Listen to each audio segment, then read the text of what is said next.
तो इसमें क्या छिपा है इस दिमाग में, उसको हम इसके माध्यम से जानने की कोशिश करेंगे। एक छोटे से एक्सपेरिमेंट में हम कुछ डेटा कलेक्ट करेंगे। आप अक्सर दिमाग में जब पढ़ाई करने लगते हैं, परीक्षा पास आती है तो आप घबरा जाते हैं, पता नहीं याद होगा नहीं होगा। तो इस एक्सपेरिमेंट से मैं आपको भरोसा दिलाना चाहता हूँ कि प्रकृति ने और परमात्मा ने आपके दिमाग में बहुत सारी ताकत दी है, बस आपको उसे अनलॉक करना है। उसके कुछ प्रिंसिपल है, सिद्धांत है, जो हम आपको यहाँ कला मार्शल में सिखाने की कोशिश करें। ठीक है, तो करें ये एक्सपेरिमेंट? ठीक है। तो जितने हमारे गेस्ट यहाँ हैं, डिग्नेटरीज यहाँ बैठे, मैं सबसे प्रार्थना करूंगा सब लोग अपने सेलफोन के आगे से 2-2 डिजिट मुझे बताएं। मैं यहाँ बोर्ड पे लिखूंगा और उसी डेटा से कलेक्ट करके हम एक प्रयोग करें। मैम आपसे शुरू करते हैं। वॉट एवर इट इज, 78, 29 जो नंबर है आप बोलते जाइए। 8-1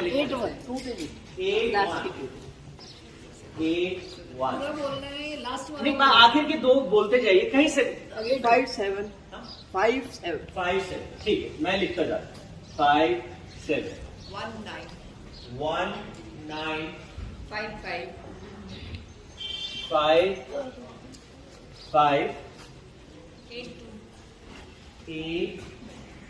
8-2 5-8 8-6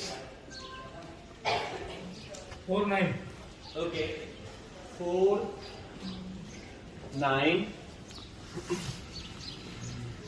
हाँ 9-0 9-0 1-7 1-7 7-5 7 Sarah. हाँ 3-2 3-2 3-2 okay, thank you sir। 3-2 1-1 9-2 7-3 7-3 हाँ जी, आगे बोल दीजिए। 7-3 के बाद 2-8 9-7 3-0 4-7 4-7 6-3 6-3 7-8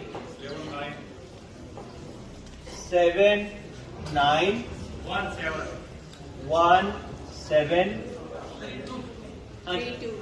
3-2 ठीक है 3-2 2-6 1-7 9-6 ठीक है। हमने यहाँ पर एक संख्या लिखी है और इस पूरी संख्या को, क्योंकि मैं आपको बताना चाहता हूँ how much you can hold, प्रकृति ने हमें कितना दिया है। अगर आपसे कहूं कि ये पूरा संख्या, आपको सोचो कि ये एक ही संख्या है, this is only one thing, और इस पूरी संख्या को किसी भी वजह से आपको याद रखना है। इससे कठिन चीजें आपके सिलेबस में कभी होती हैं क्या? इससे कठिन चीजें आपके सिलेबस में कभी नहीं होती, राइट? अगर इस पूरी संख्या को किसी भी वजह से कभी आपको याद करना पड़ जाए, अरे बाप रे, याद करना पड़ेगा, तो आसान रहेगा कि मुश्किल रहेगा? मुश्किल रहेगा कि बहुत मुश्किल रहेगा? अच्छा ठीक है, मैं आपके स्टेप को थोड़ा सा और पेचीदा कर देता हूं। मैं आपसे कहता हूं आपको सिर्फ याद करना है, और याद भी कैसे करना है? सीधे क्रम में याद रखना है, इसको आपको उल्टे क्रम में भी याद रखना है, और आपको उसमें बीच में से भी याद रखना है कि 3-2 के आगे क्या लिखा है या उसके पहले क्या लिखा है। और आपको ये भी याद रखना है कि इसमें 7 कितनी बार आया, 1 कितनी बार आया, 3 कितनी बार आया, 8 कितनी बार आया। हर तरीके से आपको इसे परफेक्टली याद रखना है। अगर ऐसा प्रयास करें, ऐसी कोशिश करें, तो कितनी देर में हो जाएगा?